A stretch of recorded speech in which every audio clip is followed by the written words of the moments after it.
Welcome, everybody. My name is Rich Stein. I'm getting uncomfortably close to Brian Smallwood here because I don't like being in front of groups, so I'm sorry, I'll back up. My name is Rich Dionne. I am the co-director of the Fusion Studio for Entertainment and Engineering here at Purdue University. Thank you all for being here. It's just a pleasure to have this many smart, smiling, and wonderful faces here in the room together with us. Before we get too deep, I'm going to ask us all to do me a favor. One of our panelists who is supposed to be here today has a sinus infection, couldn't make it. He said he couldn't be here, and we've got a photographer in the back. I was going to do a selfie, but I'm really bad at those. But could we all turn and wave at Melody and say hi to Bill, and we'll send him this photograph. Say, hey, Bill. This will be a really awkward part of the video that we're doing as well for everybody, but we'll send that to him and with our well wishes and apologies that we couldn't have him here. I'm going to say just a few things to sort of set the tone for this weekend. And start by saying, going over a little bit of history. This is the 6th year since we started doing this event in 2019. There were a couple of years where it didn't happen because of attendance and pandemics and things, but 6 years since we started having these conversations publicly and in larger groups about this teaching at this intersectional space of engineering and the entertainment industry. And there's some faces who've been here with us for many of those, and thank you for that. Our fundamental goal for this event, and really for the Fusion Studio in general, has been to build a community of like-minded faculty, practitioners, and researchers at this intersection to engage in conversation about what it means to teach at what is really a kind of a nascent space and sector in the industry. There has been engineering happening in the entertainment industry for a long time, and there's been entertainers who like engineering, but teaching at that space is still a relatively new thing. Though I want to be clear and say we're building on a pretty substantive legacy. We can go all the way back 30 years to folks like Ben Samler and Alan Hendrickson, those texts that really started embedding thinking about engineering practice and concepts as we think about structures and machines on stage. I should mention John Huntington and his book on control systems, Joe Aldridge and his work at UNLV to start that program. There's a legacy that we're building on here, and I think that's fantastic. And we want to continue to build on that. And the transformations that we've seen about this event over the last 6 years kind of are evidence about how we're still trying to figure out what this looks like, right? We tried to do this as more of a scholarly academic conference where people would present papers on their teaching in this space.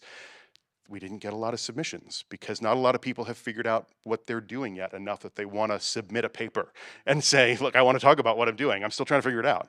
And so we tried that and it didn't work. We tried some poster sessions, and even that, folks weren't quite ready to say, this is what we're doing and I want to talk about it publicly. So this year we've pivoted to more of a, let's do some working sessions, let's bring some smart brains in the room and talk about the questions that we have to tackle if we're going to really think about what it means to build curricula or programs that enmesh these two very different sectors together.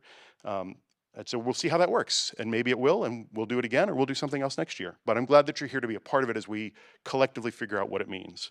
I wanted to mention sort of how we got here at Purdue as kind of a good segue to some other things here. In 2016, I was in my office here at Purdue, and I had a prospective student and her mom show up. You've heard this story before, so you know where it's going. Lee is an alum, so she's heard the story. And they knocked on my door and they said, I've heard you can study theater engineering at Purdue. What does that mean? And I said, I've never heard of that.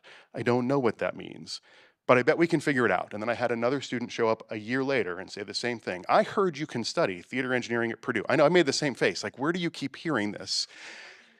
Buried on a website at the College of Engineering in the multidisciplinary engineering program was like 2 sentences that said you could study theater engineering at Purdue and combine theater courses with engineering courses. Ian, you have studied with some folks who did that when you were here years ago. Students would find this and they do a self-designed plan of study through the College of Engineering, but that we suddenly had more and more students. You were one of the 3rd or 4th students who showed up at my door and said, I want to do this thing, and it started to grow.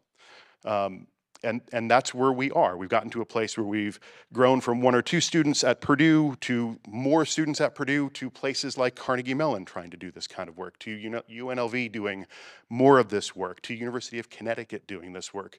We've got colleagues from Spain here today. They're trying to do this work. And that's super exciting. But we're all still just trying to learn how to do this work. And so what I'm hoping that comes out of today is a place to start providing some guidance, some thought guidance, some thought partners to what does it mean to think about embedding code, statutes, and ethics, right? Embedding engineering practice in theater classes, embedding connectivity to the entertainment industry in engineering classes, so that this can grow and expand without having to come here to Purdue every year in the summer, right? You can find this information online, or we can share it with you. You can talk to each other's colleagues. So I'm hoping that at an active event like this, where you're not all sitting and listening to somebody talk like I'm doing right now, we'll do some panel discussions, then we're gonna do some work together and collect some materials that we can share widely after this. That's the goal, if that makes sense. And so I'm hoping I can depend on you to be engaged in those conversations as we move forward, yeah? So thank you for being here for that. As I mentioned, it's kind of an active experience. You'll have your symposium books. If you flip to the back, there's actually workbook pages. It's just like 6th grade. It's amazing. But the goal is for this to be actively engaged. So right at the beginning, you're gonna meet people you wanna talk to again. And I saw this happen just before everybody else got here. Oh my God, I can write down someone's name and their phone number and say why I wanna talk to them again, right here in this book. Make use of that. It's great. You did this earlier, right? Because we all do that. I want to talk to all these people later, and then we forget why. We get all these business cards, and I go, I don't know why I have Casey's business card. I don't remember. Write it down. As we work through the working sessions, there's places for you to take notes, places for you to give yourself opportunity to come back and circle back to things again later. So please make use of that as best you can. Otherwise, make friends with each other. Keep talking as we build this community. And then with that, I think I'm going to turn this over to Brian. I'm not, actually, because I just remembered Rachel in the back. By the way, please applaud Rachel, who did so much work to make this happen.